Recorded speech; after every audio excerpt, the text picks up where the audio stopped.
Hi folks, and welcome to another game in the Chaffee, which has featured on the channel before, but I realized I never talked about its history. And it also gives me a game to pair with another video that's going to be coming out later. But anyhow, during World War II, the M3 light tank was the main reconnaissance vehicle for the US, but it was armed with a 37mm, and it was severely undergunned. So the US decided to design a new light tank to replace the M3 light, and it was called the M7. Yes, that's the same M7 that's out of place in the medium tank tech tree, going up the US light tank lines in the tech tree, but the M7 was originally going to be a light tank, but they decided they needed to upgun it in order to make it competitive against German armor, and as a result it was armed with a 75mm. However, although the tank could mount the 75mm, the combined weight and ammunition, the weight of the gun and the ammunition, drove the weight of the tank up and reduced its mobility and therefore its usefulness as a light tank. So in the end they increased the M7's armor slightly. They redesignated it a medium, and then they cancelled the project in favor of the M4 Sherman. But the war was still going on, and they still needed a light tank to replace the M3. So they took the M5 Stuart design, they reduced the armor, and then they sloped it to keep the weight down. They gave it a redesigned 75mm gun from a B-25 bomber that basically had a thinner barrel and was therefore lighter. They redesigned the recoil mechanism on the 75mm, making it lighter, and they gave it the drivetrain, tracks and suspension from a Hellcat, which were lighter than the ones used on the M5. So there you had it. The first light tank M24 prototype appeared in October 1943. The prototype was so successful, 5,000 were ordered pretty much immediately after the prototype was designed.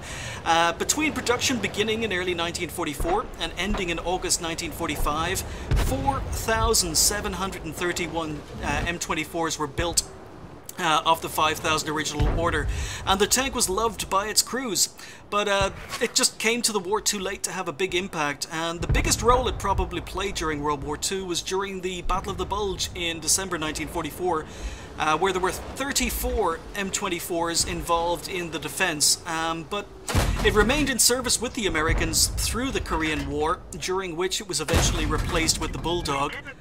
However, it was exported to many nations and saw combat all over the world right up till the 1980s. So it was a very successful little tank. One of the nations it was exported to was Britain, and until now I've been purposely calling it the M24 because according to some sources it was the British who named it the Chaffee. The British were the ones who called it the Chaffee because light tank M24 apparently was too much of a mouthful. So they named it after the American General Adna Chaffee Jr., who helped develop the use of tanks and tank warfare in the United States Armed Forces between 1920 and 1940. Unfortunately, he passed away in 1941, but he was responsible for predicting the future of tank warfare, but unfortunately never had the chance to witness it, but most of his predictions came true. So that's basically the history of the Chaffee. Very successful tank design used by many nations. Used in the Vietnam War, used in the Korean War, used in the Indochina War, used by many nations. And the reason I'm featuring it again on the channel is because this is one of the games that was played during my huge losing streak.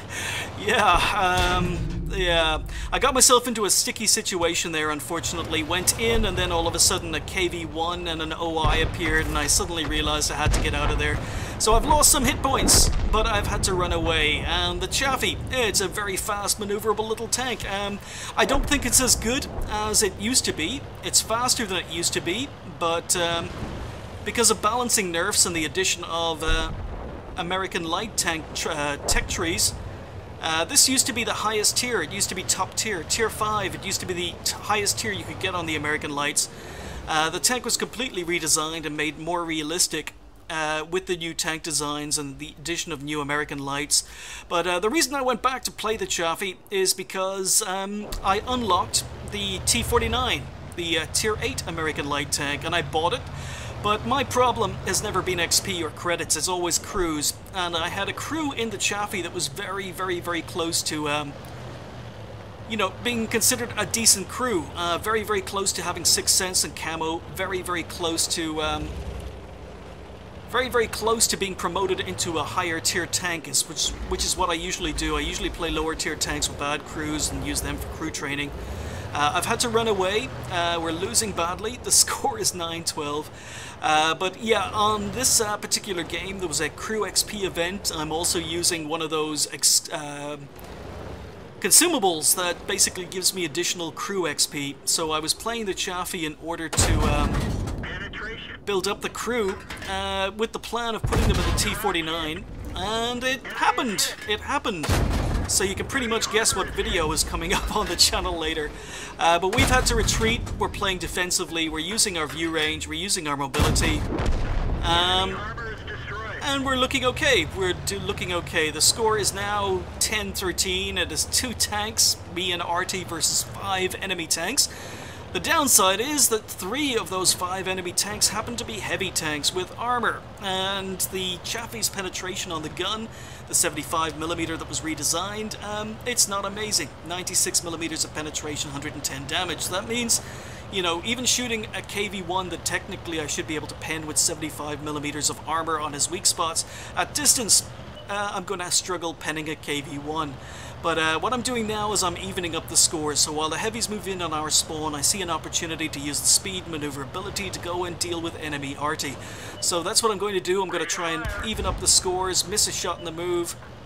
Now, I have no idea how much health the enemy heavies have, and I'm hoping I don't have to expend too many shots to kill arty. But we've managed to kill the M41. Now the AMX has been spotted. He misses, and I'm shooting on the move. And in hindsight, this was a mistake. But at the time of playing this game, I didn't see it. So it is now 1 versus 4. I'm just moving in on enemy RT, planning to even up the scores a little bit. Enemy team started capping and then stopped. I'm thinking that's a mistake. AMX wasn't fast enough to run away. We only expend 2 shots, and now a KV-1 appears, and now it's not looking good. I'm moving erratically. He misses. Woo! Okay. Oh, it was an OI that appeared. Okay, and the OI has far too much health for me to deal with. He's just fired. I could go in and hug him, but I don't know where the Churchill 3 is, and I'm in a light tank, and the OI, all he has to do is land 1 shot. The enemy team are capping, and I figured my better opportunity to win this game is to go back and actually try and kill whatever 1 tank is capping, because I imagine whichever tank isn't capping is coming back to help the OI where I was last spotted. So just moving gingerly forward, not spotting anything, but I'm running perilously low on ammunition. I'm not realizing this. I'm looking and I'm thinking, yeah, I've got 12 rounds of premium, 6 rounds of AP, 2 rounds of HE. Okay, KV-1 is spotted, but I know the KV-1 has terrible view range. And on top of that, I don't have 6th Sense. As I say, I'm training up this crew. It's a scrub crew. They're almost good. Somehow I managed to do 29 damage to myself going over a small rise, but we sneaked up. Churchill is not looking this way. We reset the cap. I might have to take a hit or 2 here. And we're going for his turret. Now he gets 1 shot in, but we take him out before he's able to get another shot in. Now he takes out my driver. I put my driver back in with the first aid kit. There's a KV-1. I know where the OI is. Now I've just got to play my tank to its strengths. I gotta keep the distance, use my view range, use my camo rating, and try and beat these guys by using the strengths of my tank. I'm hoping the KV-1 is either going to miss or hasn't spotted me, but he's moving. Oh, he hit me. And unfortunately, he's taken out my driver for a 2nd time. He's taken out my driver for a 2nd time. Now I've got a dead driver. Already used my first aid kit, and I bounced a shot on the move on the KV-1. So I'm down to 8 rounds of premium ammo left. The OI is still somewhere around here.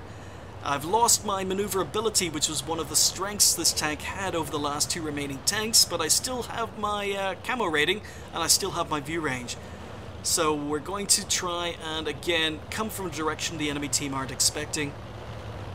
I'm putting distance between myself and the KV-1. They don't seem to be inclined to actually cap, so if they're going to spend their time chasing me down, I'm quite happy with that, but you can see how slow and sluggish the tank is with a dead driver. Now, I don't play this tank perfectly. I didn't play this game perfectly. I made mistakes. I got myself into a position early on where I basically lost half my health for charging in blindly and then suddenly finding myself surrounded by enemy tanks. That was a mistake in hindsight. I probably should have just hugged the outskirts of the battlefield, but we've still got a chance, at least so I'm thinking. I know the OI is on quite a lot of health, I know the KV-1 is in quite a lot of health, but I can't waste shots, and this is where I lose the game, this point up here. So I moved up, I'm going to use my view range. There's the OI. I know the OI's view range is terrible. So we can just pump shots into his side. Now we're firing premium ammo. And maybe I shouldn't have been firing premium ammo. We got 3 shots in. Now he's angling. And all of a sudden I'm having problems penning him. And that was 2 shots wasted. I could not afford to waste those 2 shots. And then I changed my angle again to try and straighten him up. No, another shot wasted. That was a huge mistake by me. I should have just broken off contact. I know he couldn't see me, but I needed to get into a position where I could hurt him. And besides which, the KV-1 is still capping. The cap is down to 20 seconds, 19 seconds. I've got to go deal with the KV-1. So the OI thinks this is hilarious. He thinks he's already won. But we move up, again, our view range, we've got the side of a KV-1, we've only got 2 rounds of premium ammo left, we get 1 shot in, and we bounce, he turns, he angles, we hit his weak spot, but again, the view range, we're able to put a shot into his weak spot, another shot in, we're down to our last 4 rounds, and he angles, I'm trying to track him, trying to get side shots, now our ammo is letting us down. I can't pen him, and I'm just wasting ammo. Yeah. So at this point I suddenly realize, hang on, I've shot through all my ammo. Oh, bugger. That wasn't on my mind when I was playing this game. So I'm telling chat I've only got no ammo. Well, I do have 2 HE rounds, so really all I can do now is let the enemy team cap. I can't win it. The enemy tanks have too much health. All I can do is wait for them to cap and then try and reset and maybe get a defender medal. So I'm just waiting for the cap to increase. 2 tanks on the enemy team now, or 2 tanks in the cap. And yeah, there's no way I can win this game, and it's just another loss during a very long loss streak. So we reset the KV-1, and now I know the OI has quite a lot of cap, so gonna go up trying to shoot the OI. And yeah, I couldn't win. It was my last shot, and we failed to reset the cap on the OI. But yeah.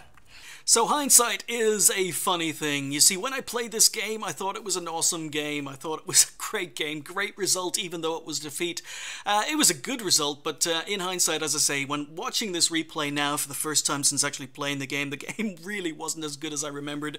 The W18 wasn't as high as I remembered. The damage wasn't as high as I remembered. Yeah, and I made far more mistakes than I remembered making. As I say, hindsight, great and wonderful, but it was an ace in the Chaffee. It was a defender, it was high caliber, and this game gave me enough XP to finally get 6 cents and camo on my crew, which meant I was finally able to move the crew into a higher tier tank and then put a new crew into the M24 Chaffee. But yeah, it was a decent result. 1304 XP, 2283 damage done as a light tank in a tier 6 game. But yeah, I was just going through such a bad losing streak, and still am, to be honest. I'm not winning that many games, but 48 shots fired, 39 hits, 23 penetrations. I'm just so annoyed at my ammo usage towards the end of that game. But happy with the damage. I mean, the Chaffee, it's still competitive, even though I still prefer the Chaffee from before it got nerfed. I mean, you can argue whether or not it got nerfed, but the gun is definitely not as good as it used to be. The traverse speed of the tank is definitely not as good as it used to be. The view range isn't as good as it used to be, but on the other hand, it's got much faster and much more maneuverable than it used to be regarding its top speed, at least. Maybe not its turret traverse, but yeah, happy with the damage. I spotted 4, damaged 9, destroyed 4, did 184 assistance damage because I was mainly shooting the targets I was spotting myself. We did 100 base defense points exactly, still not enough to win the game, and because I had to shoot through a lot of premium ammo, we ended up only earning 19,000 credits with a premium account. I suppose that's another boost, that's another positive for the Chaffee these days. It's the fact that in the old days, when it was the top of the line, tier 5, highest tier light tank you could get, it was very, very bad at money making. Now you can actually make money in the Chaffee. It's far more competitive. But yeah, it wasn't my first game of the day. As I say, I was playing games to improve the crew, and I managed to do that in this particular game, got enough XP to do that, moved the crew into the T49 and started playing the T49. So you're going to get a game from the T49 later. There's the surprise ruined, but anyhow, another reason, just a reason to put the game up as an extra game on the channel today. There will be another video coming out later. Thanks for watching. I'll see you next time.